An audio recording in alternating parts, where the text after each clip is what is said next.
Right, so we'll kick off. Hello, everyone. Thank you for joining us this morning for today's event, Reclaiming Leadership, Time to Pause, Reflect and Reset.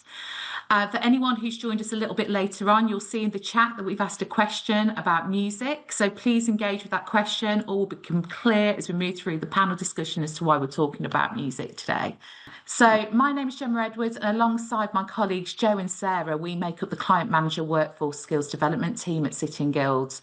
Our role is working with large global employers to explore learning and development solutions that drive measurable business outcomes, such as recognition and development of in-house training programs, qualifications and apprenticeships, leadership development, and wider skills consultancy.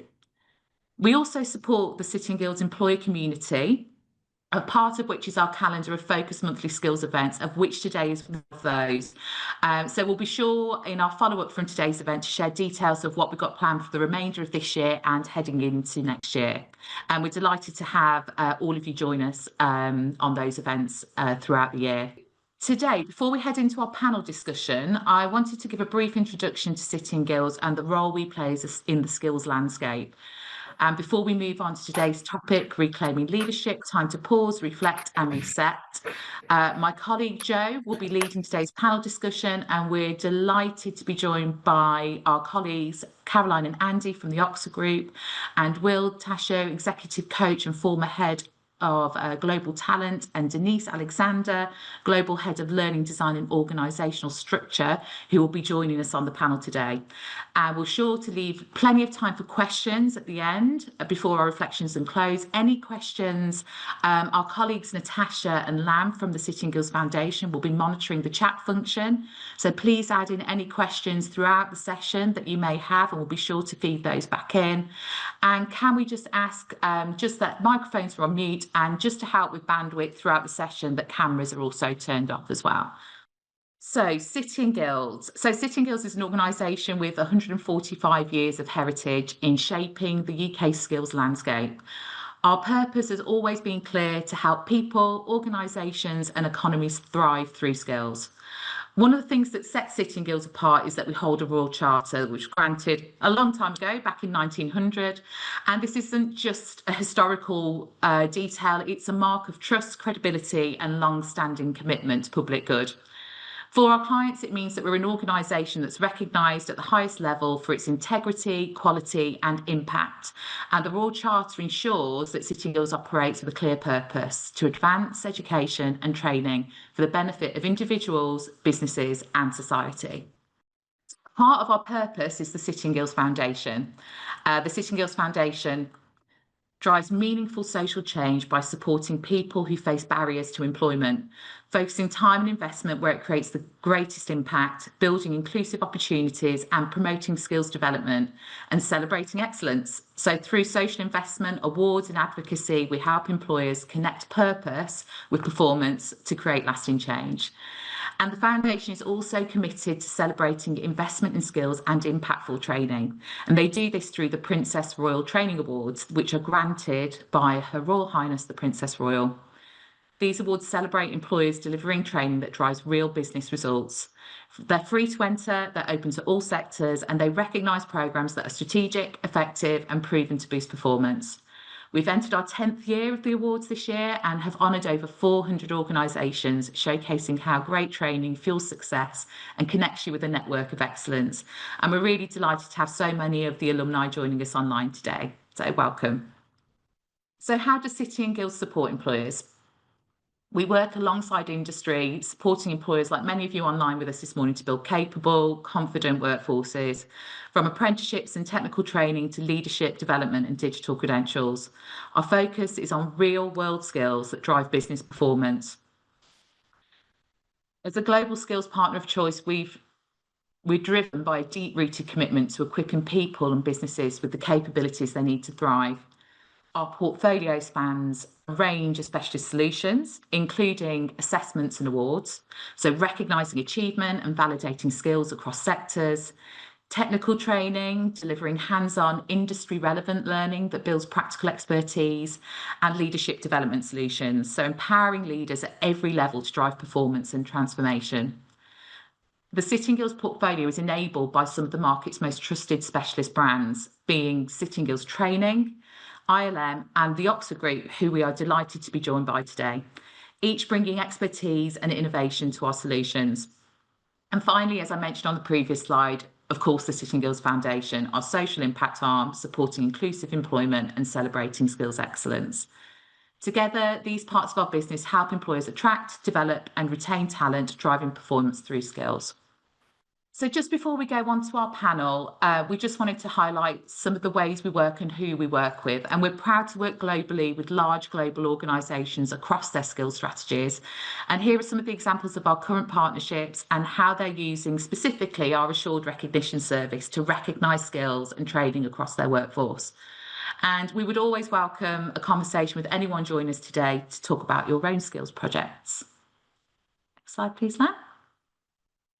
So without further ado, today we're here to talk about reclaiming leadership, and the inspiration for the session came from the Oxford Group publication and Amazon bestseller, The Neglected Acts of Leadership.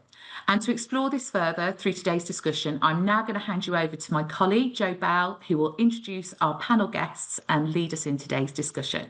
Thank you, Jo. Thanks, Gemma, and welcome everybody. I'm going to start by just introducing our panellists today. We've got Caroline Taylor, who's the Managing Director of the Oxford Group, an experienced leader, an organisational development practitioner and executive coach with over 25 years experience in large global organisations across multiple sectors. Caroline's passionate about creating a community of leaders, supporting them to develop both individually and as change agents inside their organisations. We've also got Andy Dent, who's an experienced consultant and coach. Andy has an engaging, pragmatic and action-orientated approach to working with individuals and teams to change mindsets, shift behaviour and exceed business goals at all levels of leadership.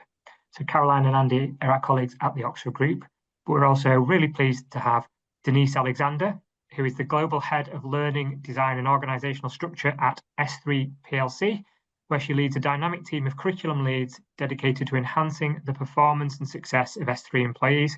Denise previously received a Princess Royal Training Award, which Gemma's just talked about, during her time at RBS, recognising her impact in the field. With a career spanning over 30 years, Denise has established herself as a transformational leader, coach and expert in learning and development, particularly within the recruitment and banking sectors. And finally, we have Will Tasho, who's an experienced executive coach, talent development professional, and business psychologist with 25 years experience in both consulting and senior global in-house roles. While at Hayes Recruitment, he designed and led a senior leadership program that in 2023 received the Princess Royal Training Award. So both award-winning programs. Now working independently, Will partners with both individual leaders and organizations. He coaches senior executives, including those at C-suite level, to develop their leadership practice, unlock potential, and understand how their humanity influences decision-making, trust, and motivation. So that's our panelists. Initially, we are going to start with Andy and Caroline, who were instrumental in writing the book that is the topic of today's session. Hi, Caroline and Andy, how are you doing? Hey, Jo. Hi, Jo. Thanks for having us. No problem at all. I mean, let's start with the fundamentals of the book itself. Caroline, talk to me a little bit about the inspiration for the book and how the idea came about, please.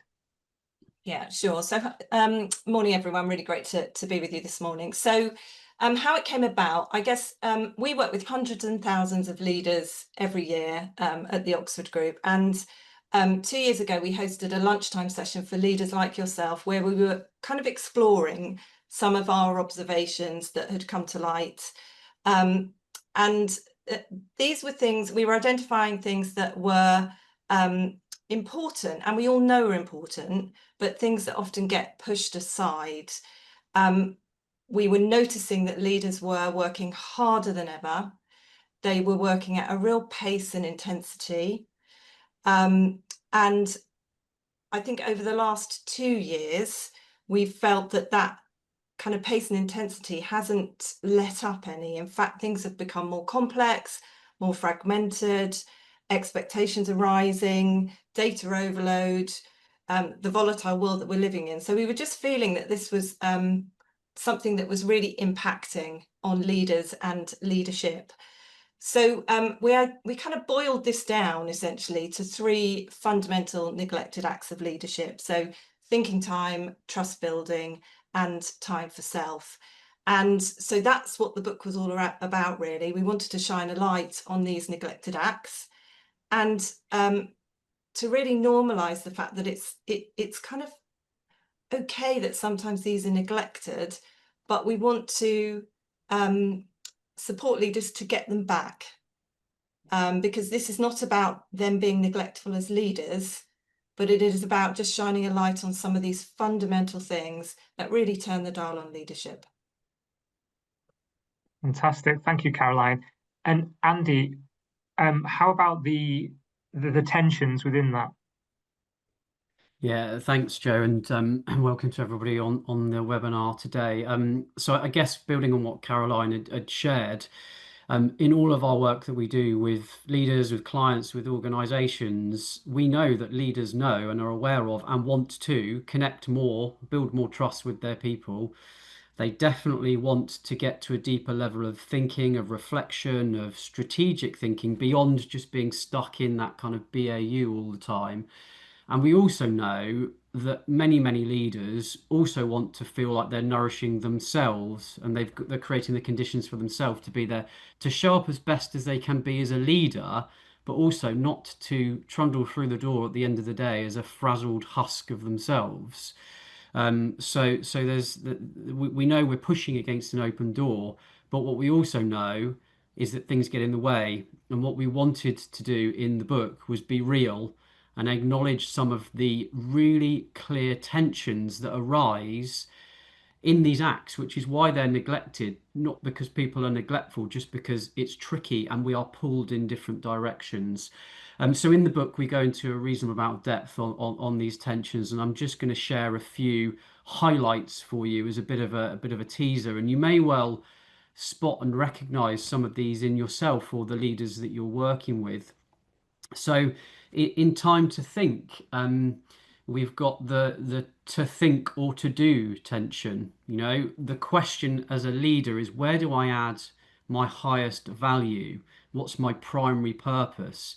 Is it me being on the dance floor with the team, doing the doing, working in the weeds, so to speak? Or actually, is it me stepping up onto the balcony to focus on more strategic matters, looking at the mid to long term and identifying the areas that we may need to influence or unblock as leaders to allow our organisations to fulfil their potential? So that's what one of the tensions we see in time to think, you know, getting up on the dance floor versus the pull of the BAU. We've then got building trust, maintaining pace or making space.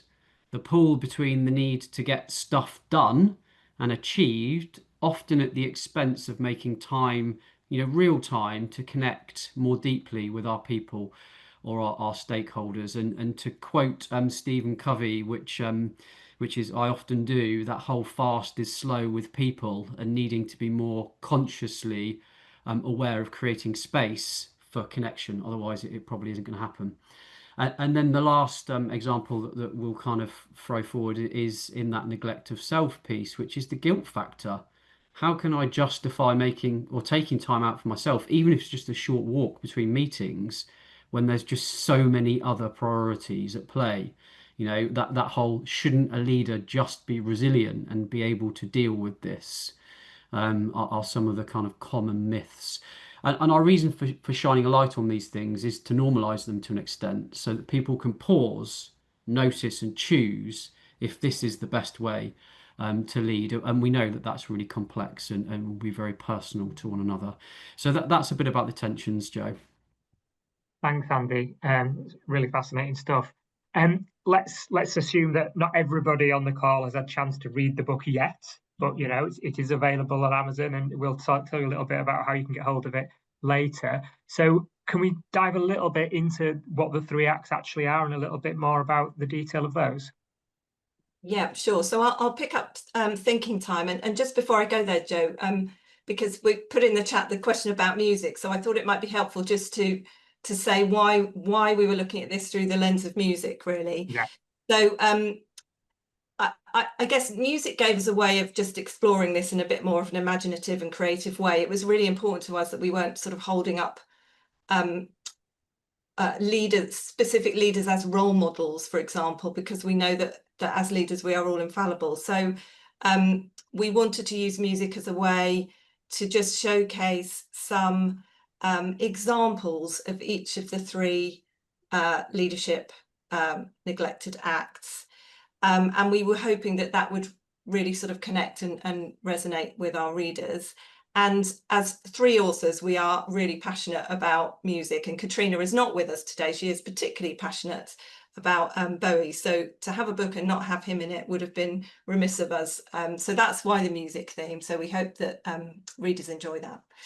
So if I take Thinking Time, for example, so I mean, for me, I think thinking time is one of the most undervalued aspects of leadership today. So we're constantly being told to be more strategic, to take a step back, to bring the outside in. But the reality is that we're just caught up in this busyness loop, and that we never get there. And we think, okay, we'll get there. We'll get there when we finish this project. We'll get there when this meeting is over. We'll get there after the summer. We'll get there in January. You know, we kind of defer that thinking time all the time. And the reason we identified kind of three main forces for that neglect of thinking time. So the first is globally, we're just living in this state of constant crisis, and actually a slightly anxious state, as many writers have identified. So, you know, post-pandemic, political instability, technological disruption, these are all things that are creating, I guess, noise for organisations and for leaders and for everybody in organisations, actually. So it's very easy to get kind of swept up in the urgency of that, or to just kind of bury your head in the sand and think, oh, well, it's too much, and go into a state of overwhelm. We are continuously overstimulated with information, you know, different ways that information comes to us as well.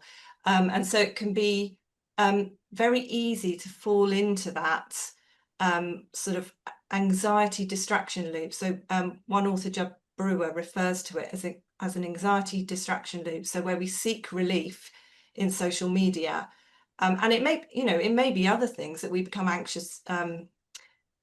We become anxious and therefore seek relief in other things. So, for example, it could be food, it could be alcohol, it could be exercise, whatever it is. There is something that we turn to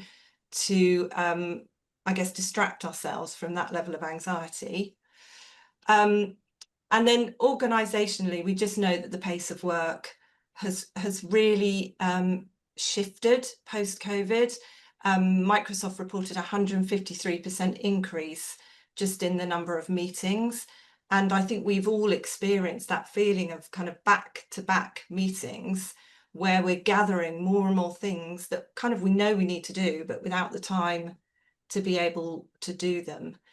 And we've also inherited this, I guess, this mantra of failing fast, moving fast, breaking things from the technology world. And that is great for speed, but what it does do, it has an impact on critical thinking and real quality decision making. So it also adds to that frenetic pace. And then off the back of that, when we actually do personally kind of stop and think, okay, I've got some time, sometimes it's really difficult for us to know what to do with that time because of the shift in modes. So we were just noticing that sometimes people are so overwhelmed, they have a gap and they're just almost wasting that time and not knowing fully what to do with it. So what we're proposing is that thinking time is not a luxury. It is a legitimate thing for leaders to be doing, and that we can't wait for that perfect moment. We've got to start. And we use the example of the French band Air, who were really good at stepping out from what was the norm at the time. So they deliberately chose to make music for Sunday mornings as opposed to Saturday evenings on the dance floor. and they took their time and they drew from diverse influences like Rachmaninoff, the Beatles, Charlie's Angels. They withdrew to the countryside to reflect. They resisted the pressures of their recording company, and they came back and delivered some of their very best work. And so you'll enjoy reading a little bit more about that story in the book, but that's just to illustrate what we're talking about here. So I spoke about, there is one thing that we must do in order to create space for that thinking time, and that is fundamentally to reclaim our diaries. So we need to start with our calendars. We need to take back control. We need to review and look at where we're spending our time. What could we give to others? What meetings do we need to be in? What might stretch the team? What might drain you that you might not need to be involved in at all, actually, but you're just in automatic mode? And then we offer up a practical framework in the book of how to use your time once you get there. So whether that is just open space and free thinking, or whether it's much more structured thinking, where you are really planning for the time ahead or planning for a critical incident. So that's just a very quick run through of what we mean by the neglected thinking time. Andy. Thanks, Caroline. I will try and squeeze in the next neglect in the same time that you did also. So yeah, onto the neglect of building trust. And we know from many sources and research that's out there that trust drives engagement, and we know that engagement or employee engagement drives business performance, or is certainly a leading indicator of business performance. Yet when we're pushed for time, it's often the kind of connection points that build trust that are the first thing to drop out of our hectic schedules. So what we're trying to do is learn and share some of the lessons and inspirations from David Bowie, actually. And as Caroline said, Katrina, our other co-author, tells a beautiful story, which I'm not even going to try and recreate, about the conception of Low in the mid-70s, where Bowie worked with many contributors to deliver what was really an exceptionally creative and groundbreaking album. That is still influential to this day, and was particularly influential in the years to come in terms of how music changed as a result of that album. And really, when you look at the story of that album, this was about a group of, or Bowie convening a group of people that were not dissimilar to a team within an organization, really creative individuals with different specialties, and looking at how do you get the best out of them, and the way that they went about it really was spending time together, and the power of taking time to build mutual trust with the team of collaborators, the impact of being open to different styles, skills, abilities of other people, to help fulfill a vision. We could call that psychological safety nowadays, and the importance of facing the truth together with collaborators and having that open dialogue around what's working, what's not working, but set up with that base of trust. So some real learnings there from Bowie. In terms of trust and our relationship with trust, there's a number of factors that play into. I mean, trust is complex anyway. We could spend hours and hours talking about trust, but what we see is some real impacts on trust from a global organizational and personal level. Certainly at a global level, we don't trust or can't trust authority figures as much as we once did. The banking scandals, financial crises, missold PPI, our relationship with the police and law enforcement in terms of varying allegations, in this country and further afield, and journalists as well, whether we could ever trust fully journalists is a question, but phone tapping and other things. All of this has an effect on how we then interface with others, our level of skepticism and our relationship with our leaders and how willing we are to trust them. At the same time, we've had this rise of what we call published lives, people popping stuff on social media, often very highly curated versions of themselves, their personality, their perspectives. And we judge people from afar without really knowing them, on just such a slither of information. So that can have an effect on trust, or how trusted we are as well. From an organizational perspective, it goes without saying that there's new ways of working. Some individuals within organizations always worked in a hybrid fashion before COVID, but COVID did change the game somewhat. And we're coming out the other side of that now with these different models of hybrid working. Add to that more matrixed, flatter structures, it makes it slightly more difficult to just connect with people at a deeper level. So on an organizational level, we're seeing some of that play through, just it sort of being slightly more difficult. You've got to be more conscious about building trust than probably ever before.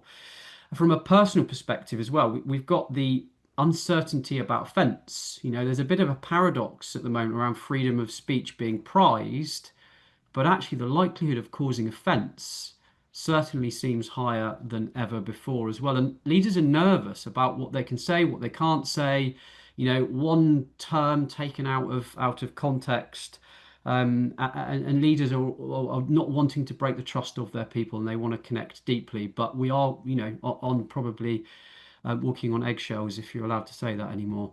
And then we've got the rise of instant messaging, good old Teams and Slack and all of that good stuff that goes on, WhatsApp, text messages, voice notes, you name it. It's not quite the same as the art of a conversation. So we're probably slightly less practiced in our art of conversation than we ever have been before. So that's some of the backdrop to what we're kind of dealing with. I mentioned that the maintaining pace and making space tension, but another tension that's really interesting to look at is many of you will recognize this, the EQ to IQ and back again. So what we've got is what we describe as cognitive whiplash. You might start your morning looking at a spreadsheet, doing some analysis, looking at a board report, doing a presentation, and then you've got to step into a challenging discussion with an individual or one of your team. And actually, it's really hard to be present when you're dealing with that back and forth all the time. How do you clear what's come before to truly connect with your people? So one of the things that we do or we suggest in the book is we've got a model called the HERE model, which is, there's two parts to the HERE model. It's a model that help you to hear yourself, to allow you to step in as an authentic leader into conversations with your people, but also setting the kind of foundations and conditions for you to hear them as well, for you not to play in any of your maybe unconscious biases as well. And I'd love to go through that with you today, but we don't quite have time. But the HERE model is based on honesty, empathy, accuracy, and respect, both for yourself and for the other as well. So that's a little teaser for the HERE model in the book. So that's our backdrop to trust. And then we've got neglect of self. So neglect of self, what we are saying here is we're just encouraging us to vote for us as leaders, not all the time, but just in little ways that help us to nourish what we need to be our best selves, really, not in a self-indulgent way. So we're not talking about taking the day off to go to a spa every week. We're talking about consciously and mindfully practicing what we call proper selfishness, to prioritize micro habits or actions that are that vote for us. Just the small acts on a day-to-day basis that just help to make sure that we're stepping forward with the best leadership presence that we can. So we took inspiration from this particular act from Ray, who and her making of her debut album, My 21st Century Blues. For those of you that haven't listened to it, I would highly recommend it. It is such a powerful, energetic, authentic, I guess, outpouring of someone really who has been grounded and reclaimed a sense of self. The story to it, in short order, is that Ray always wanted to release her own album. She got signed to a label with the promise of being able to do this, only to end up almost being sidelined and writing songs for others, albeit, you know, really kind of high profile others, John Legend, Little Mix to name but a couple. But that wasn't what she wanted to do. She wanted to write her own album, so she decided to focus on self.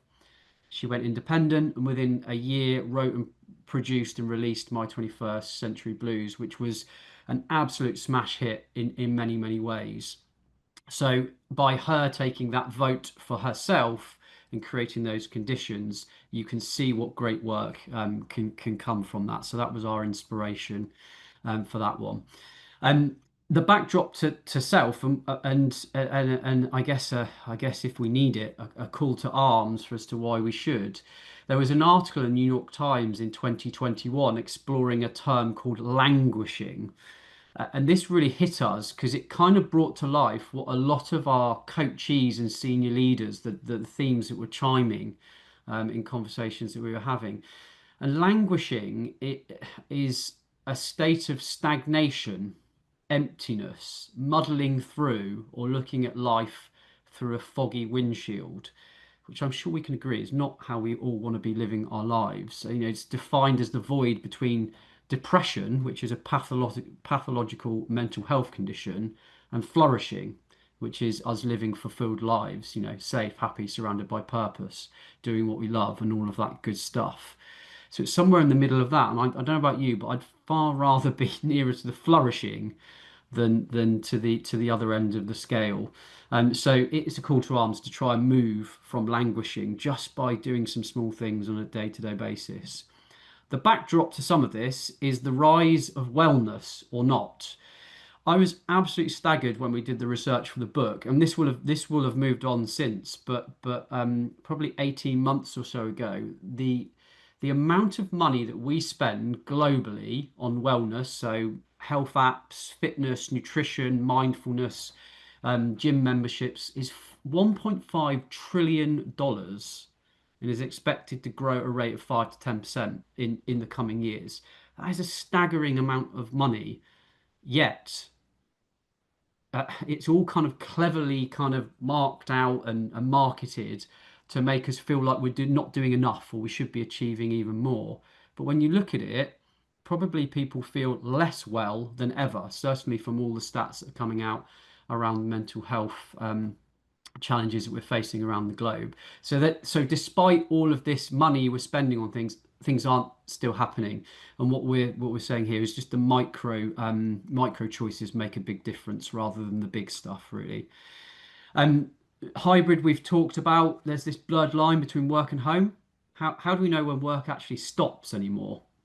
You know, I'm guilty of this. I feel a bit hypocritical because I was on my phone at 20 to 11 last night sending an email thinking, oh, what am I doing? This is crazy. So we've probably all experienced that as well. The work that we do in this particular act is around, we've got a tool called 3 Eyes, which takes into account a lot of work around habits, some of James Clear's habit and some of our own thoughts around that. In how do you identify what habits you need, because it's going to be different for everybody. How do you implement those habits and make them stand the best chance of them sticking? And then how do you innovate those habits or course correct as maybe you're not doing quite as well as you like? What are the things that you do to shift on to ensure that we don't neglect ourselves? So hopefully that gives you an overview of the book as best we can in a short period of time. Thanks, Andy and Caroline. Fantastic insight there. And hopefully, you know, if people on the call haven't read the book, then you know they're going to be rushing out to buy it because I think it's certainly some fascinating themes. That's obviously the people who wrote the book, but we really wanted to also get a reflection from leaders that might have come across these themes in the real life. So over to our panelists, Will and Denise. Hi, Will. Hi, Denise. Hi, Joe. Hello. Denise. So maybe start with you, Will. And really, I mean, it's the obvious question, really. And we've heard about the themes and the neglected acts there from the book. Any of those particularly chime with you? And anything you've noticed from your organisational experience. Obviously, both of you have got significant experience in leadership. And so, Will, Yes. anything that stands out for yourself? Yes, lots actually. I think all the things in the book are alive and kicking and very well and very real. Certainly in my organizational experience for the last 10, 15, 20 years.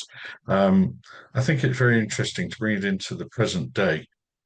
There is a massive, because of the economic climate, many organizations are driven to increase productivity and performance of their people. We've heard a lot from our authors of the book around pace and intensity of the workplace. I think if you've been brought up on a diet of being an individual contributor and you now find yourself in a leadership role, in my experience, that is a conditioning that plays out in many different ways as a leader. People are rewarded for action. And so if you look at job adverts, many of them talk about the ability to operate at pace. All of these things are feeding a desire to get things done quickly. And that's certainly something in the present climate I noticed. And it's a conditioned response. So that's one aspect. But this theme of pace, I think flows, I should say, through all three of these neglected acts. Obviously, I've just been talking about the time to think. If you're action oriented, you're not spending or allocating much time to think. If you're trying to build trust, if you are not investing time and efforts in the quality relationships that you need in order to drive performance, well, what are you expecting to see coming back in the other direction?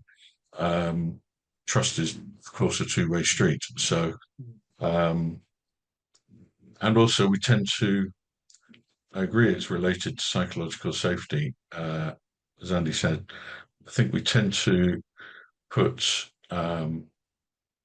worth before worthiness, if I can put it that way. What value can a direct report produce in order for me to feel justified to invest in them, as opposed to everybody's got value? How do I find it? By investing the time in them. And then thirdly, I relate to the making time for yourself. I think there's a massive irony in this. We want our people to give of their best and perform optimally, and yet because of the pressures we ourselves as leaders are experiencing, we very often find ourselves role modeling completely the opposite set of behaviors. So we're role modeling, sorry, Andy, sending emails at 11 o'clock at night. If you look at an alternative environment like military special forces, they don't let themselves operate at 100% of the time. But in the corporate world, how many times have we seen that? And it doesn't work. You're role modeling completely the wrong set of behaviors. And as leaders, we know they're setting expectations for everybody else, and it impacts the culture of the organization. So I'm sure we'll come on to talk about how to deal with those things. But for me, all three are deeply connected, and there are some common themes driving it. Thanks, Will. Denise, how about yourself? What are your reflections on what you see day to day? So again, very much in agreement with Will and a few things that he's pointed out, so I won't duplicate those. But what I will say is that all of these three acts of leadership are definitely the foundation of how leaders show up.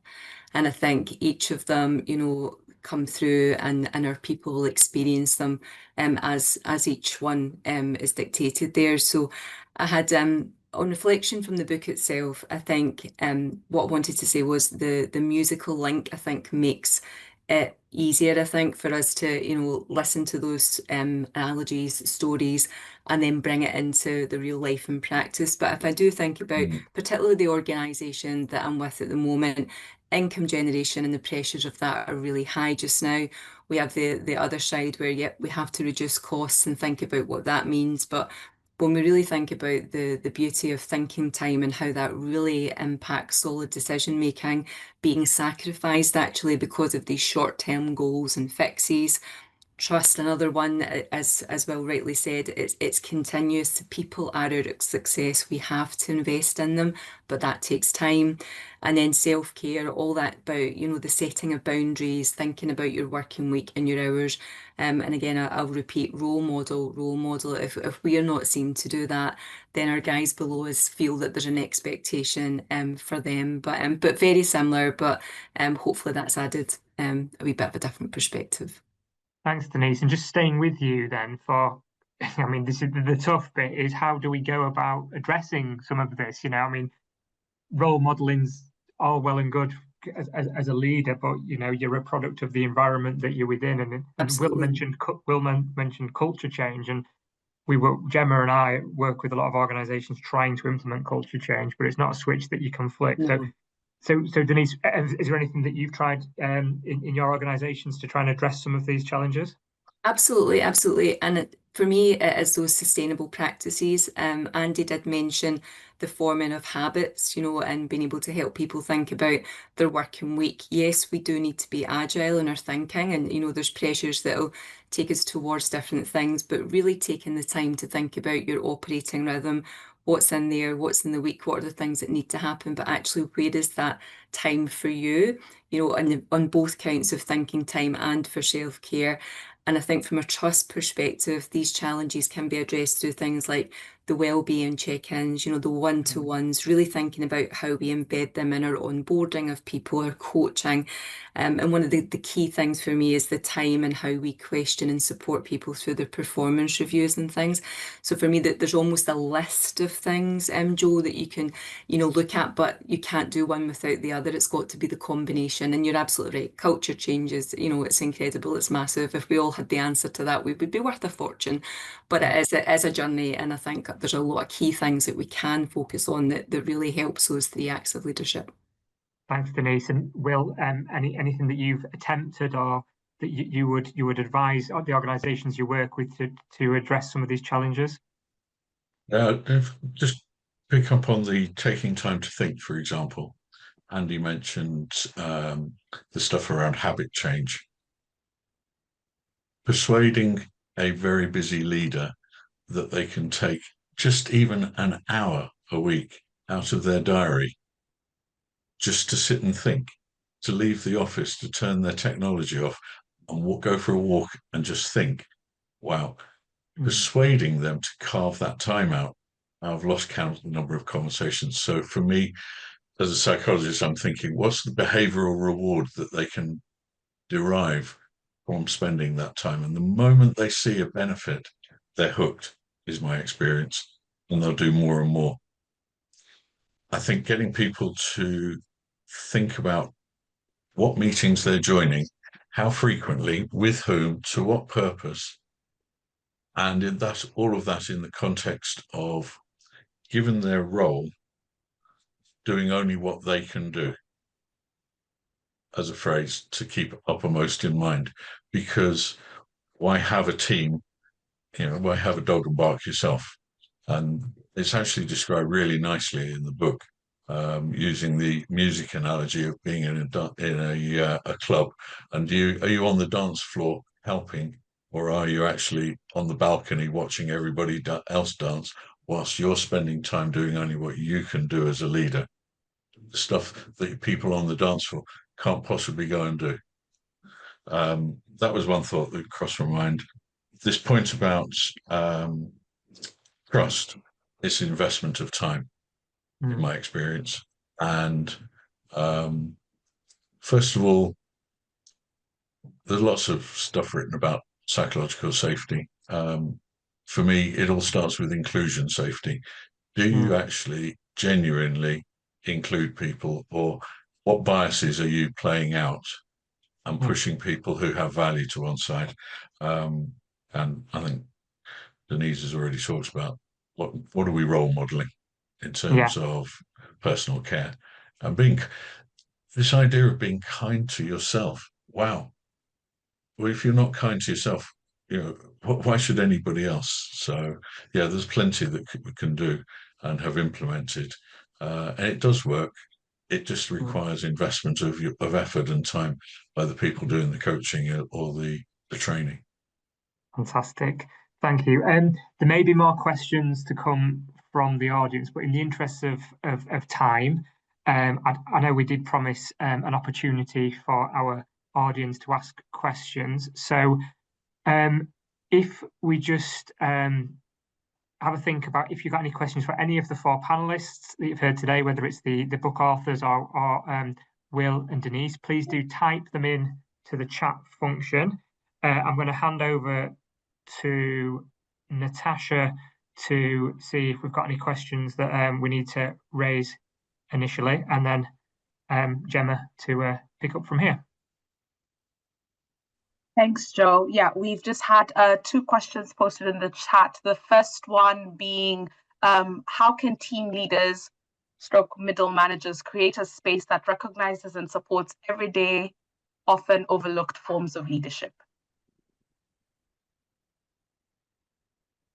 Any volunteers? I will offer something up, and then others may want to jump in. I think for me this comes down to that. So there has to be a little bit of role modeling here, and I have a hypothesis which is untested, by the way, which I think that some leaders may ask for things to be done because they don't know what they want doing, and so it's almost to I guess they're not clear on what needs to be done, therefore they're asking somebody else to go away and do some more work on something because it gives them a bit of space and time. So I think that happens quite a lot. So I think as much as we can do as leaders, wherever you are in the organizational hierarchy, to just, I guess, notice and challenge some of those behaviors in a respectful way, so that space can be created, and to reward and acknowledge when you see some of the behaviours that we're sort of looking for here, i.e. some really good critical thinking around a particular topic. I think as much as we can do to just highlight that, reward it, recognise it, draw attention to it for others, so that becomes the normal operating mode, as opposed to this just deliver something, it doesn't matter about the quality of it. Can I build on that? I agree completely with you, Caroline. When you're stuck in that middle portion of the organization, it can be very, very challenging because you might not have great role modeling coming down from above. If you do, fantastic, that's wonderful for those individuals. But in my experience, that's sadly more of a rarity than otherwise. And it in my mind requires some courage actually to be deployed by those individuals. Courage to ask their boss what exactly it is they want done and why. And if the boss can't explain the what and the why, then helping the boss to actually articulate the what and the why in specific terms, in very, very specific terms. One, I think, is a constructive way of helping your boss without necessarily embarrassing them that they, in the first place, have been unclear. That's a challenging place to be, and not easy.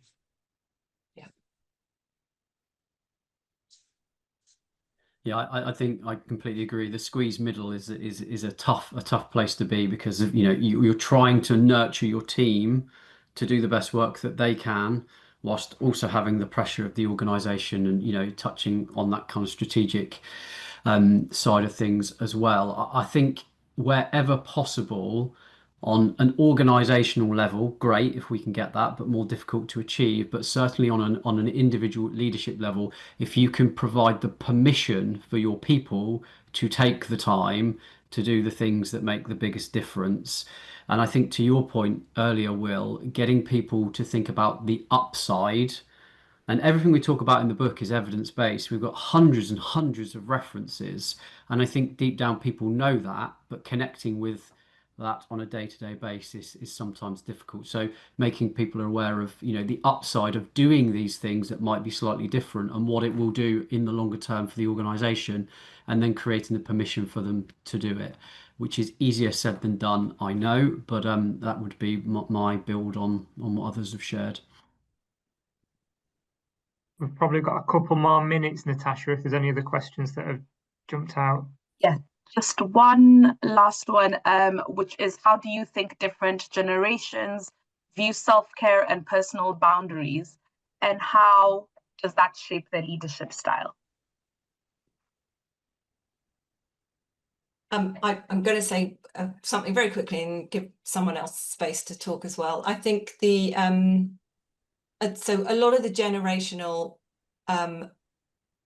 data that's out there, I think, is questionable. So I'd probably start there. I think always this comes down to what are someone's personal boundaries, what's really important to them, and that comes through the conversations that you have with people, getting to know them, and therefore what drives their leadership style. So what are the values that really drive their leadership style? I mean, without doubt, there is more mobility across organisations, so it is easier for people to jump ship and to hold that boundary when they're feeling that their needs are not being met in an organisation. So I think as much as you can do to get close to people, to understand what's really important to them, irrespective of their age, that will allow you to support them with developing their own kind of leadership style, and encourage them to go into a leadership role, for example, in a really authentic way that is true to their values.